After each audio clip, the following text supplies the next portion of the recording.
Tailandia vive momentos de incertidumbre. La batalla política entre partidarios y detractores del gobierno ha originado una profunda brecha en la sociedad tailandesa. 2 muertos y 400 heridos en los enfrentamientos del pasado mes de octubre elevaron la tensión del conflicto. A la crisis política se suma la incertidumbre por la sucesión del rey, delicado de salud y a punto de cumplir 82 años. Será el fin de Tailandia tal y como hoy la conocemos cuando el actual rey desaparezca, y esto está también presente en la actual crisis política y en la confrontación. Es por la sucesión, por el qué pasará cuando el rey ya no esté. En mayoría budista y donde la creencia en los espíritus y el devenir está presente en todos los aspectos de la vida, una profecía que circula por Bangkok asegura que los Rama, o actual dinastía, la destinada a traer la época de mayor esplendor al país, concluiría con Rama IX, el actual rey.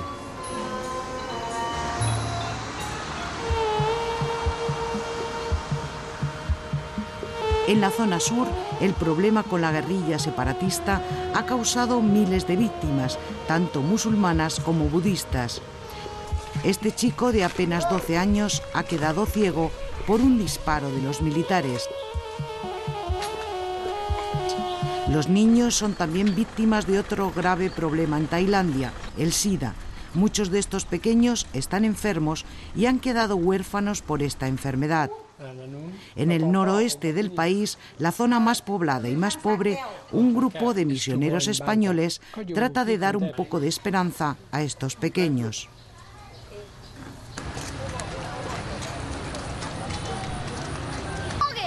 A pesar de las dificultades, este país sigue siendo la envidia de sus vecinos. Procedentes de la antigua Birmania, llegan cada año miles de clandestinos a los que les espera un futuro incierto en los enormes campamentos de refugiados extendidos a lo largo de la frontera.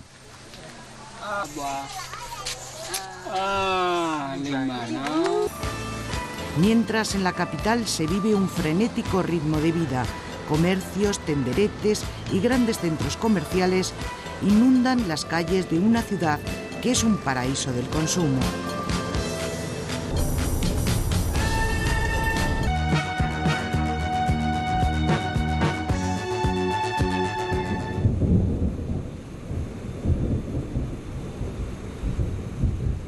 Espesos nubarrones tiñen de gris el horizonte de Tailandia.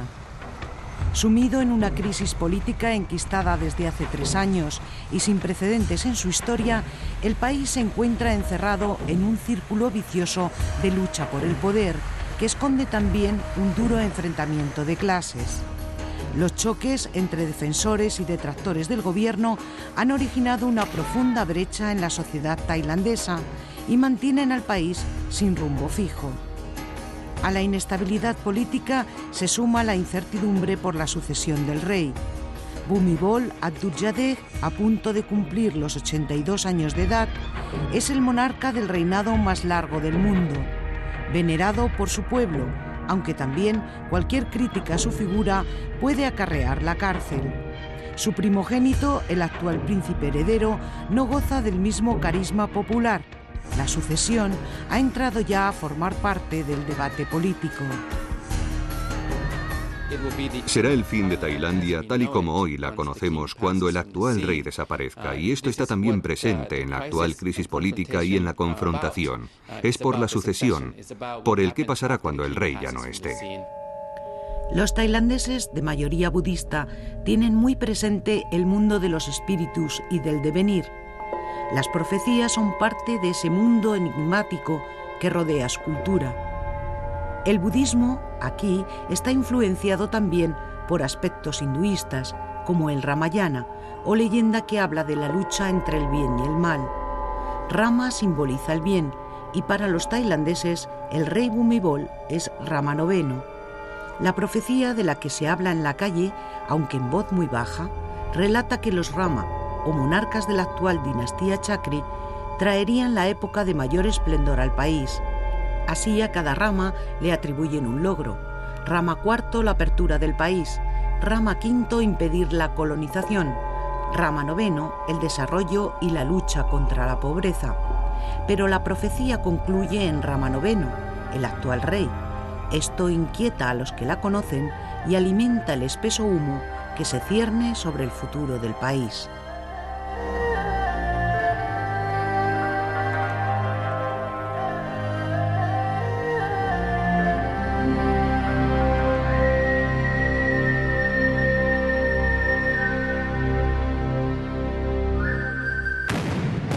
El día de la investidura del primer ministro, la policía cargaba contra los manifestantes que intentaban impedirlo. Las protestas están dirigidas por la Alianza Democrática del Pueblo, un grupo de ideología nacionalista formado principalmente por las clases medias y la élite adinerada del país. Los mismos que lideraron las protestas hace 2 años contra el entonces primer ministro Thaksin Shinawatra, que concluyeron en un golpe de Estado en 2006 y su exilio a Londres. La crisis política se agravó tras las elecciones del año pasado, que dieron la victoria a los mismos. El sucesor y nuevo primer ministro fue finalmente inhabilitado por incompatibilidad tras presentar un programa de cocina en televisión. Al actual, que además es cuñado de Thaksin, le acusan de ser la nueva marioneta. Después de los violentos enfrentamientos de octubre que causaron la muerte de 2 manifestantes y más de 400 heridos, las calles de Bangkok han vuelto a ser escenario de la confrontación. Esta semana, los manifestantes tomaban los aeropuertos de la capital y obligaban a suspender todos los vuelos. Aseguran que seguirán en la calle hasta que logren expulsar al actual gobierno.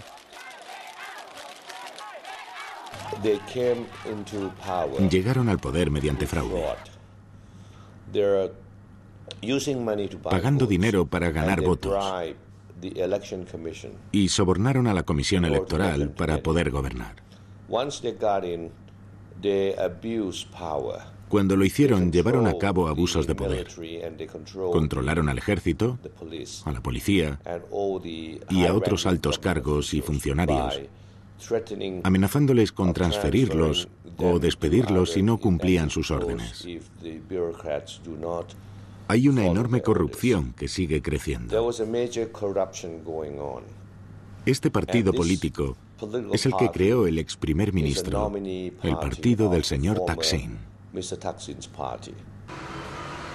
Sondi Limthongkul, magnate de los medios de comunicación, propietario de 2 diarios y 3 canales de televisión, es uno de los líderes de la Alianza Democrática del Pueblo. La amistad que un día unió al empresario y al antiguo primer ministro Thaksin, también dueño de empresas de telecomunicación, y de quien él llegó a decir que era el mejor primer ministro que había tenido el país, se tornó después en un gran odio. Acusa a la policía que cargó contra sus seguidores de actuar bajo las órdenes del ex primer ministro Thaksin, quien durante años desempeñó también cargos dentro del cuerpo, y considera que es hora de que los militares actúen. Los militares tienen que decir al actual gobierno: escuchen, ustedes han usado a la policía para matar a la gente, y esto ha quedado probado, así que no tienen legitimidad para permanecer. Tienen que dimitir y entonces reunirse o consultar con gente notable, decente y honorable y crear un gobierno transparente, un gobierno de reconciliación nacional. La experiencia del último golpe de Estado llevado a cabo hace 2 años, que mermó las libertades, perjudicó la economía y que fue condenado por la comunidad internacional, resta posibilidades de que vuelva a producirse una nueva intentona golpista. Es una cosa pasada de moda. Eso no puede volver a ocurrir en Tailandia. Nuestra sociedad ha evolucionado.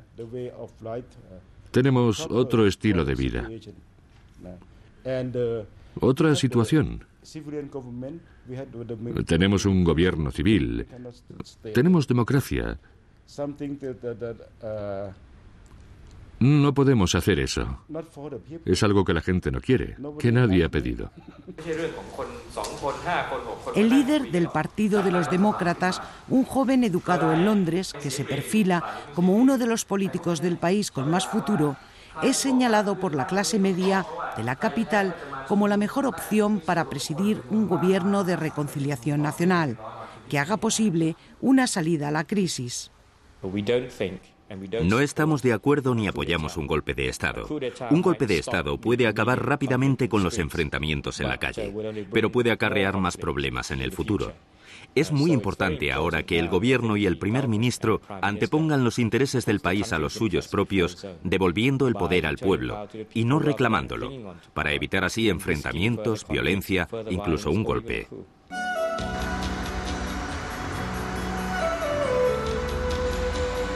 El segundo mandato de Thaksin estuvo rodeado de escándalos de corrupción. La chispa saltó cuando vendió su emporio de telecomunicaciones a unos inversores de Singapur, recibiendo una enorme cantidad de dinero libre de impuestos gracias a las leyes que él mismo había decretado. La Alianza cree que también el voto popular con el que su partido justifica la legitimidad ha sido logrado a base de dinero, y piden una reforma de la Constitución para que solo un tercio de los diputados sea elegido mediante consulta popular, mientras que el resto sea designado entre la gente notable del país. Los líderes de la Alianza Democrática del Pueblo no tienen fe ni en la gente ni en la democracia. Piensan que la sociedad tailandesa es demasiado estúpida para tener derecho a voto y proponen una nueva plataforma política según la cual los parlamentarios saldrían de una selección y no de una elección.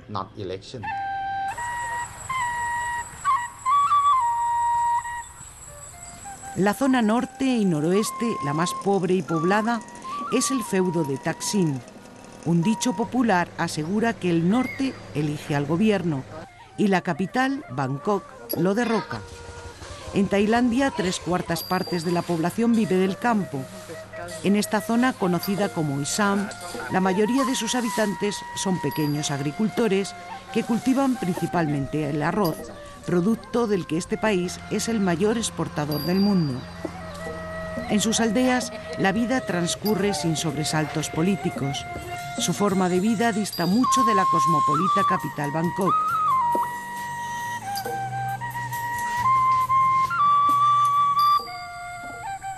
A pleno sol, con temperaturas de más de 35 grados y un alto índice de humedad, esta familia trabaja en el campo.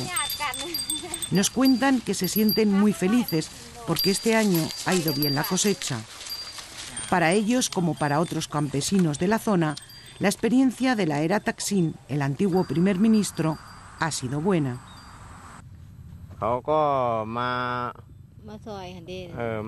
Ha ayudado a los pobres. Su idea era que no había que ir a Bangkok para poder trabajar. Con él todo fue bien. Antes no teníamos nada. Cuando llegó al poder, nos ayudó, y eso no está nada mal. Aunque a estas zonas llega muy poca información debido a la falta de infraestructuras, ellos están enterados de las batallas políticas en la capital. Los de Bangkok discuten por todo. Yo quiero que los tailandeses nos amemos. Discutir y pelearse es feo.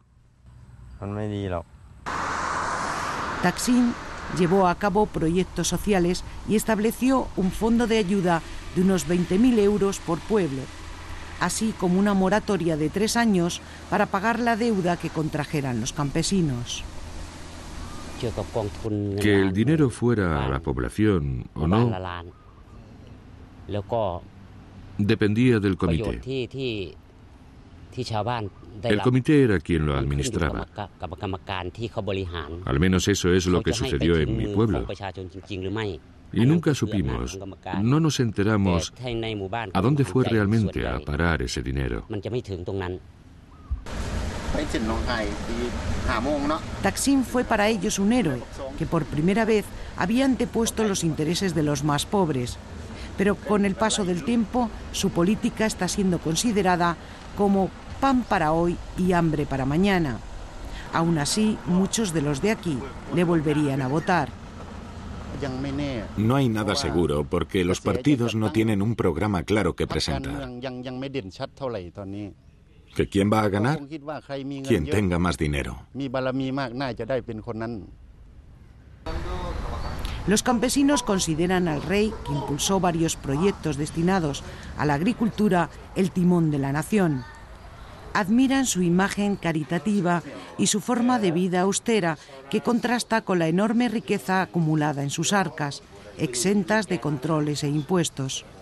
Accionista mayoritario de algunas de las más importantes empresas del país, la revista Forbes le señala como el hombre más rico del mundo. El monarca tiene ahora una edad muy avanzada. Es una persona muy mayor. Y todos nos preguntamos sobre el futuro de la institución. No a corto plazo, pero sí a medio. Es algo que nos preocupa. Es un problema grave para todos. Fieles a la corona con motivo del aniversario de la muerte de Rama V, los alrededores de palacio se llenaban de ofrendas. En sus ya escasas apariciones, el actual rey ha mantenido silencio sobre su sucesor. La nueva Constitución, elaborada en tiempos del golpe, deja en manos del Consejo Privado esa tarea, en caso de que no lo haga el rey antes de su muerte. El Consejo, formado por aristócratas y militares retirados, no está exento del juego político. Un asunto que también ha perjudicado al actual príncipe heredero, a quien le achacan lazos de amistad con el primer ministro depuesto Taksin. Una reforma de la Constitución permitió hace algunos años que también pueda ser elegida una reina, y la segunda de sus 3 hijas es casi tan querida por el pueblo como su padre. La institución monárquica en Tailandia ha estado muy ligada a la personalidad del rey Bhumibol. Él representaba la monarquía. Después de él, la institución monárquica debería ajustarse al siglo XXI. Será doloroso y difícil y puede originar un gran conflicto y mucho debate.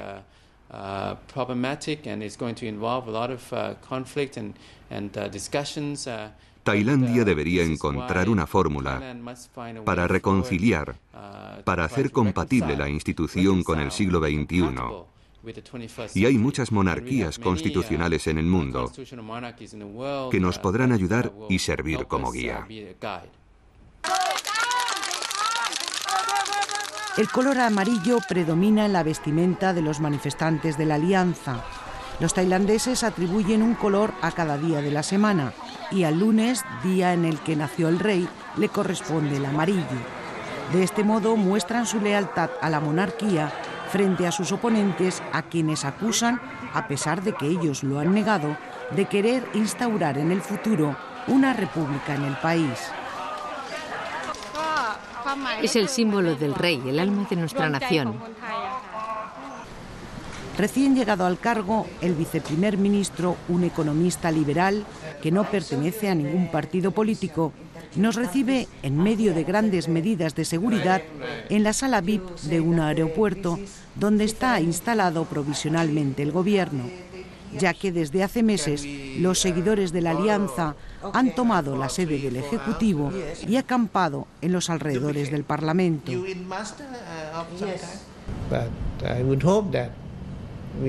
Espero que pronto podamos regresar a la casa del gobierno a tiempo de la cumbre de países asiáticos que se va a celebrar aquí a finales de este año. ¿Es la condición para que se celebre la cumbre? Tenemos que mostrar a nuestros amigos asiáticos que el gobierno de Tailandia tiene una sede adecuada y decente que permite al primer ministro y a los otros miembros del gabinete trabajar de una manera digna.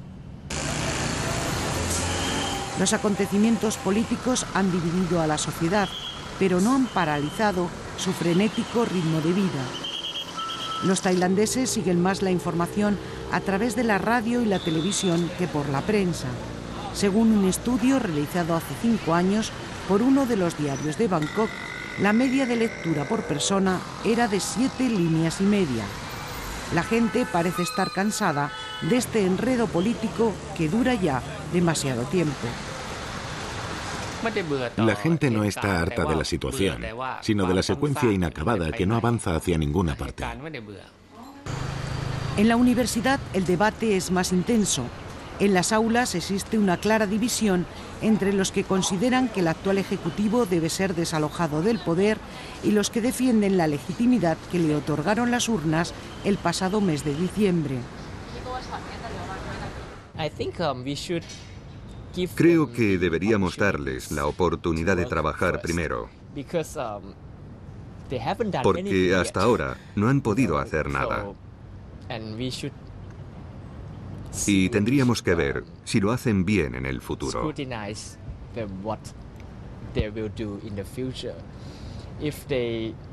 Si actúan mal o son corruptos,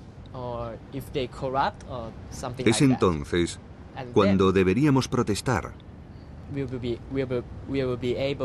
Pero creo que ahora no es el momento apropiado. Creo que la Constitución que ahora tenemos está muy bien y es correcta.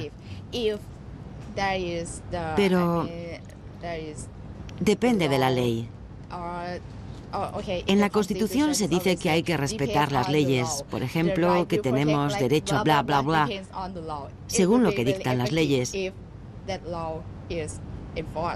Pero después la ley no se cumple. ¿Qué ley? No hay ninguna ley. Enormes rascacielos dibujan el paisaje de la capital. La buena marcha de su economía desde la crisis asiática de 1997, que pudo superar con éxito, se percibe en su moderno distrito financiero. Estos edificios modernos contrastan con la zona más humilde que se divisa a lo largo de algunos de los numerosos canales del río Chao Phraya, que atraviesa el centro de la ciudad.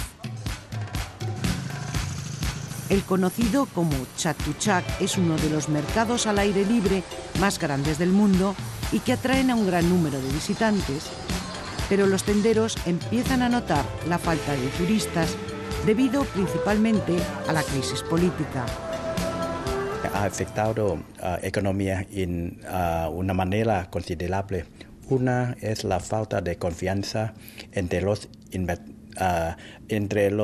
extranjeros que quieren invertir en Tailandia. Segundo, afecta el turismo. Y tercero, afecta también el crecimiento económico, porque con el impacto de la inversión directa se lleva también impacto sobre la consumición y también la inversión doméstica. Las razones de los que apoyan al ex primer ministro Thaksin y a su partido son, primero, que ha sido elegido a través de sufragio universal. En segundo lugar, porque su forma de gobernar parecía que podría cambiar la situación política. Y también porque ha llevado a cabo una buena estrategia en políticas de inversión y exportación. Esto hizo que tuviéramos muchos más ingresos que nunca.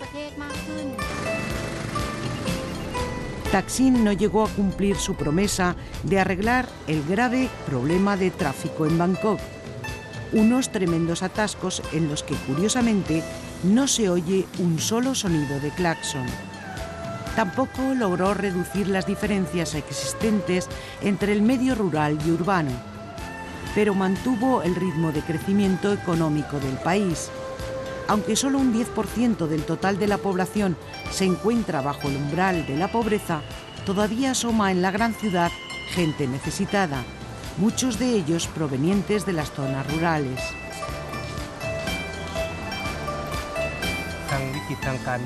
Estos días, la crisis política afecta a todos los aspectos de nuestra vida, la vida laboral, los negocios, etc.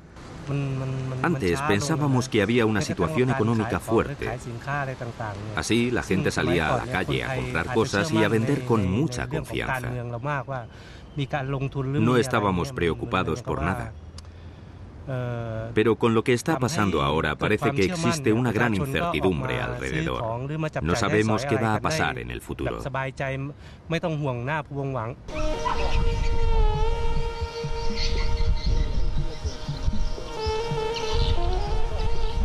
En la zona sur del país tampoco consiguió rebajar la situación de violencia. El conflicto surgió hace casi un siglo, cuando el reino de Siam, antiguo nombre de Tailandia, se anexionó estas provincias que junto a otras de Malasia formaban parte de un sultanato. El gobierno tailandés siempre trató de imponer sus patrones culturales y sociales a esta población, mayoritariamente musulmana.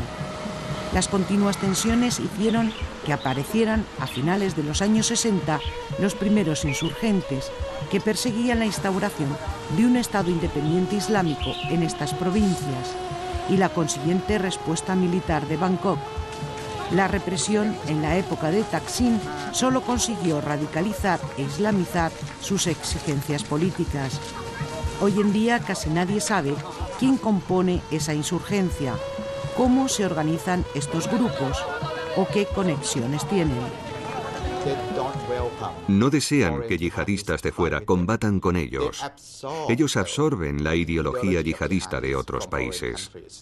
Aprenden tácticas de Irak, de Afganistán, de Indonesia, como raptar a gente, planear y llevar a cabo ataques con bombas en carreteras, explosiones de coches bomba. Aprenden sus métodos, pero no les permiten luchar junto a ellos. La insurgencia nunca ha realizado comunicado alguno sobre sus exigencias.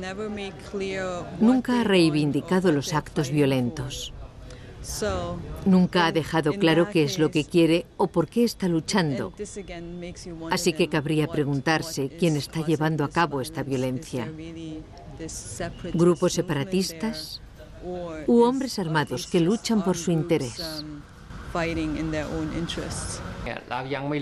en día ni siquiera sabemos qué está haciendo el gobierno, contra quién o qué grupo está luchando. Es que no existe, son invisibles. El gobierno de Thaksin incrementó la fuerza policial en donde antes mandaba solo el ejército. Las diferencias entre las diferentes fuerzas de seguridad han contribuido a enrarecer más el ambiente. El propósito es tener el mayor control. Control sobre el territorio, la gente. Así que cada uno de ellos se disputa el control, el, digamos, acceso a los recursos y etcétera. Y hay también una gran pelea entre las distintas fuerzas de seguridad.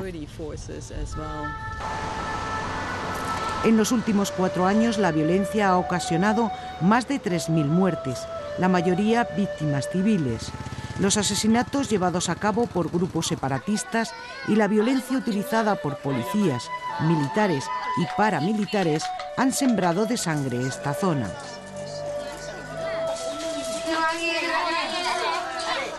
Una de estas víctimas inocentes es Mokhtar.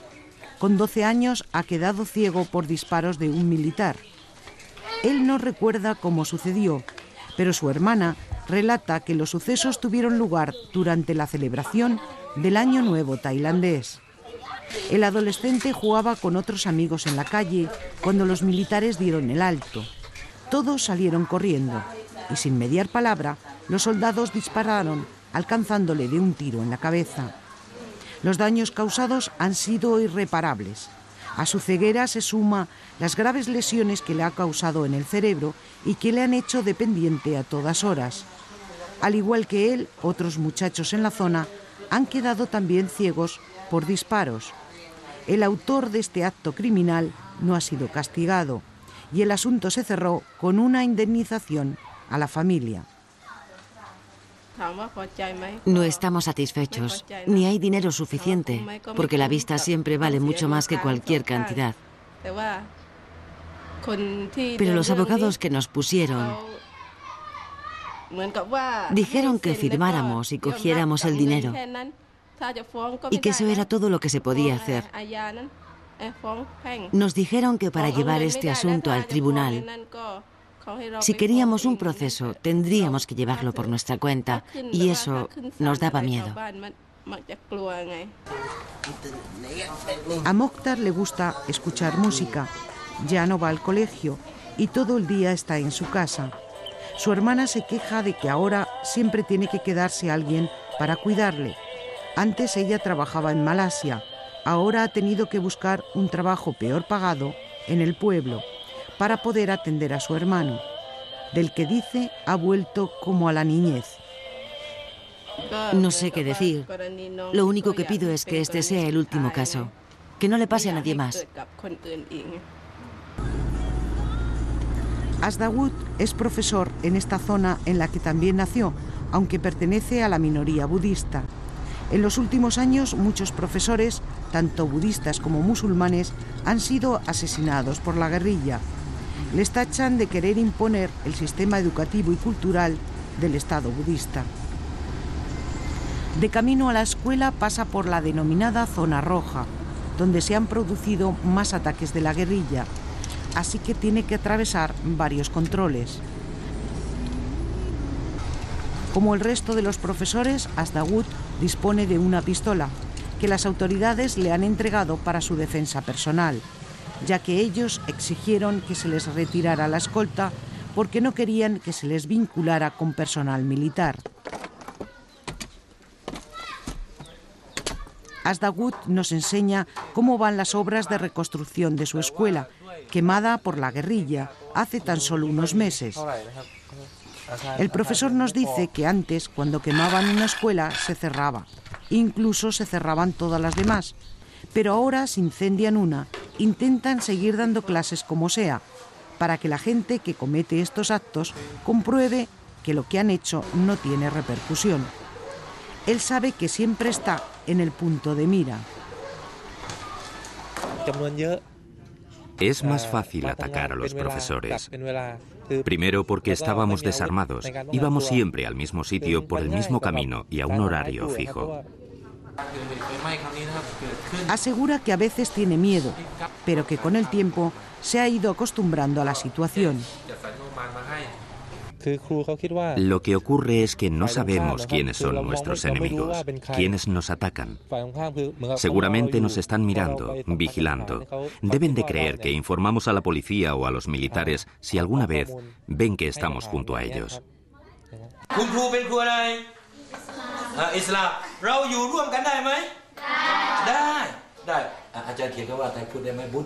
Cerca de este lugar, este profesor musulmán da clases en otro colegio, poniendo especial énfasis en la convivencia entre musulmanes y budistas.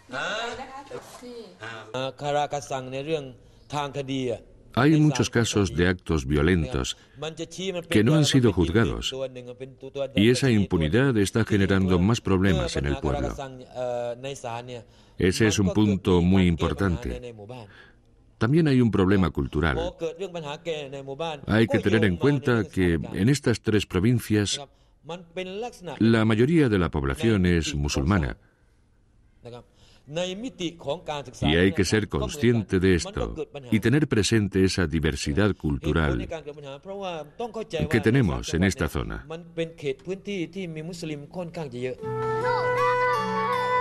A pesar de las dificultades políticas y de los conflictos existentes, Tailandia es la envidia de sus vecinos de la zona.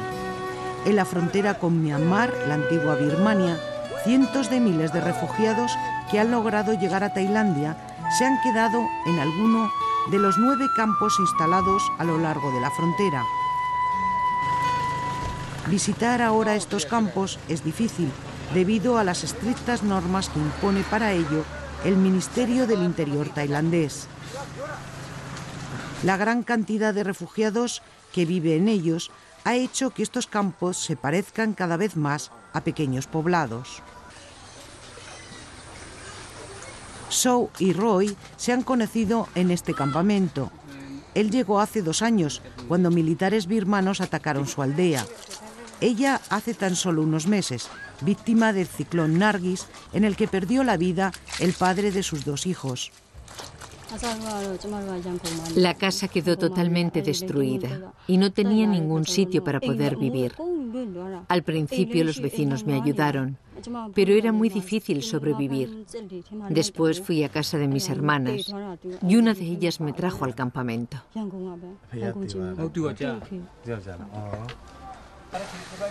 Sou se enamoró cuando coincidió con ella recogiendo agua. Ahora asegura que no saldrá de allí si no puede llevarse consigo a su familia. Me gustaría ir a otro país, todos juntos, toda mi familia. Pero ni mi mujer ni los niños tienen reconocimiento legal como refugiados. Si lo tuviéramos, pediríamos asilo en cualquier país. No se atreve a salir del campamento porque dice que si le pillan le devolverían a su país, donde solo le espera la muerte. Cada día Sou recorre el campamento buscando trabajo. Muchas veces ayuda a construir casas para otros refugiados y así gana algún dinero. Su mujer solo se dedica al cuidado de los niños que asisten al colegio que Naciones Unidas ha instalado en el campamento. Lo peor de esto es que siento que no puedo salir de aquí. No tengo libertad. Los monjes en Myanmar, la antigua Birmania, protagonistas de la llamada Revolución Azafrán, por el color de sus túnicas, han sido también víctimas de la violencia política que se vive en ese país. Este grupo de monjes ha cruzado hoy la frontera para ser atendidos en esta clínica de Mae Tao, en Tailandia. En el hospital, que se mantiene gracias a las donaciones internacionales hace 20 años, la mitad de los pacientes están ilegalmente en el país. Muchos tienen un pase de un día que les permite solo la visita médica. Por sus consultas pasan de 200 a 400 pacientes diariamente. Después de varias horas de espera, los monjes son atendidos por un oftalmólogo. Uno de ellos tiene graves problemas de visión y no tienen dinero para poder acudir a las consultas de su país. Venimos de bastante lejos porque aquí nos atienden gratis. Nos levantamos a las 4 de la madrugada para ir andando hasta la frontera. No hemos tenido problemas al pasar porque solo venimos aquí para un día y hoy mismo regresamos.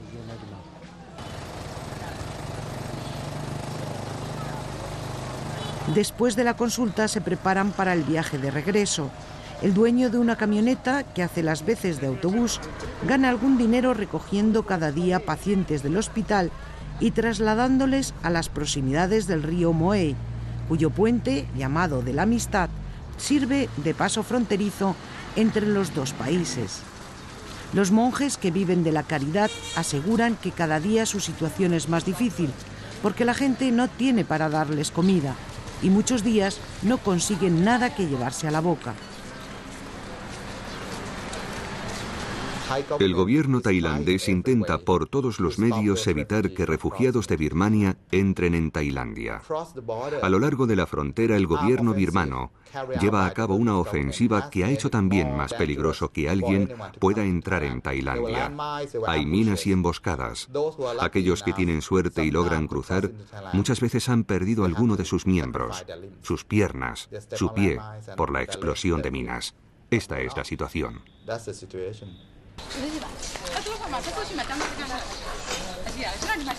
La doctora Cynthia Maung, fundadora del hospital, preside también una organización comúnmente conocida como los doctores mochileros, que llevan 10 años atendiendo a los desplazados y víctimas del conflicto birmano. Su nombre les viene de las mochilas en las que trasladan el material sanitario y de que a veces tienen que llevar ellos mismos a los enfermos a través de la selva hasta cruzar la frontera clandestinamente y trasladarles al hospital de Mae Tao.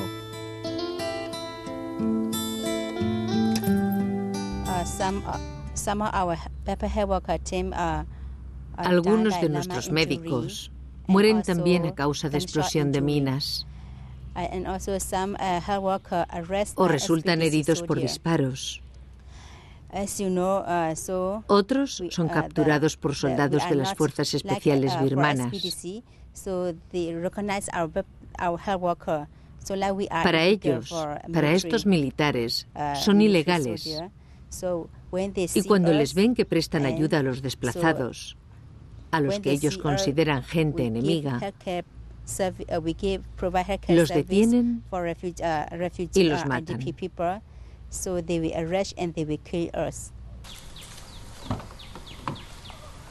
En Tailandia, una enfermedad que ha causado estragos en las últimas décadas es el SIDA. La zona norte y noroeste, la más pobre, ha sido la más afectada del país. En uno de estos pueblos reside desde hace 17 años el Padre Ángel, un misionero español que enseguida se percató de que muchos niños de la zona vivían solo con sus abuelos y descubrió que la mayoría de ellos eran huérfanos a causa del SIDA. Lo que hacemos es aliviar el peso económico del cuidado de ese niño o de esa niña, que a medida que crecen, sobre todo con la escolaridad, pues son gastos ya que les resultan un poco duros. Le pregunto si los niños y los vecinos saben de que es positivo del SIDA. De que mucha gente que sí que lo sabe, pero algunos que no lo saben. Está cambiando, ya no se oculta tanto como antes. Su abuela es la encargada de administrarle los numerosos medicamentos que el niño, enfermo también de SIDA, tiene que tomar. Unas medicinas que, como el resto de los enfermos, recibe gratis en el hospital público. Su abuela le añade la medicina tradicional, unas hierbas que asegura le ayudan mucho. Me resulta muy duro porque es un niño y no se acuerda de que tiene que tomar las pastillas. Yo me preocupo mucho porque cuando le toca tomar la medicina, está jugando y no sé por dónde se mete.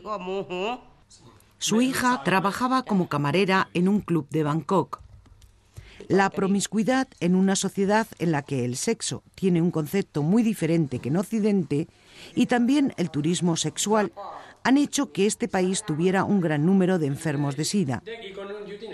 Tuvo mucho furor a raíz de la guerra de Vietnam, cuando muchos miles de soldados americanos, pues en esta misma zona de Udon, desde por aquí pasaban todos los aviones a los bombardeos de Vietnam, Vietnam está aquí a un paso, Vietnam, Laos, Camboya.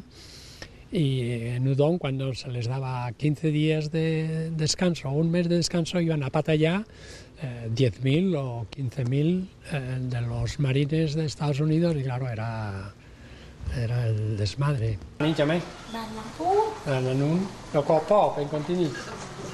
Que murió la madre, pues fue a trabajar a Bangkok y se trajo, aparte de traer dinero, trajo la enfermedad del SIDA. Chon Punut tiene 11 años y una mirada muy triste. Al drama de la pérdida de sus padres se sumó la muerte temprana de sus abuelos. Ahora vive con sus tíos y primos en esta casa, donde dice que se siente muy arropada. Al contrario que el otro pequeño, la tía de esta niña dice que es muy responsable con el horario de las medicinas, que le gusta mucho el colegio y estudiar, y que de mayor quiere ser ingeniero. Ella no quiere hablar de sus recuerdos, solo quiere que los niños españoles sepan cómo es Tailandia. En Tailandia hay sitios muy bonitos para visitar. Y tenemos también unas fiestas muy bonitas que a lo mejor no conocen otros niños.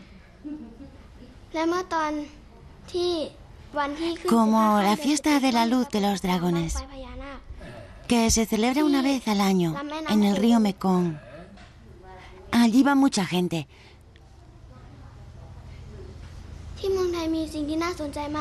Para ver unas luces que salen del río y dicen que son de los dragones que están en el fondo. Me gustaría que otros niños vinieran a verla y que de paso me visiten a mí. Tailandia, que en idioma thai significa el país de la gente feliz, espera que pronto pase la tormenta, que el agua vuelva de nuevo a su cauce. y que la lluvia, que dentro de su mundo espiritual significa purificación, logre despejar el ambiente y llevarse también los malos presagios.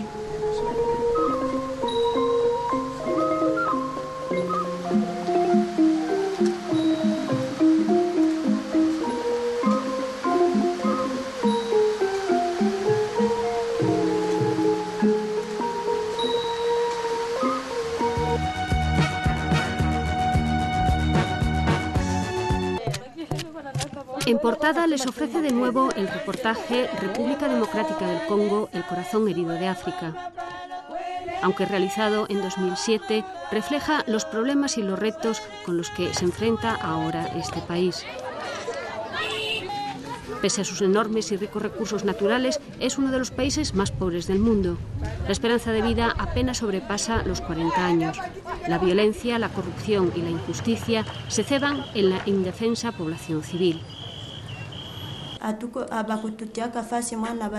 Nos pusieron a cada una en una celda y cada uno que venía me violaba y me violaba.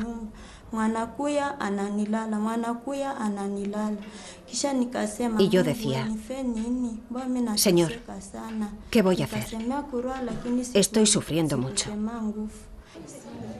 Casos como el de Zawadi se repiten sobre todo en la región del Kivu, en el este del país y fronteriza con Ruanda. La guerra ha vuelto aquí cuando el país apenas intentaba recuperarse de 8 años de guerra en la que participaron los 6 estados vecinos y en la que murieron casi 5 millones de personas, en el conflicto más sangriento desde la Segunda Guerra Mundial. Esto se llama estéril, esto es cobalto. Esto es estéril, lo quitamos para recoger el cobalto. Como telón de fondo, sus recursos naturales. Calificado de escándalo geológico, aquí se encuentran los yacimientos más ricos y los minerales más estratégicos, como el coltán, imprescindible para la electrónica, o el uranio. La República Democrática del Congo es un estado fallido. Es también uno de los grandes fracasos de Naciones Unidas, que ha desplegado aquí, sin resultado, su mayor misión de paz, con 17.000 cascos azules. Tan extensa como Europa Occidental y enclavada en el corazón de África, la República Democrática del Congo resume en sí todos los horrores, riquezas y esperanzas del continente más olvidado.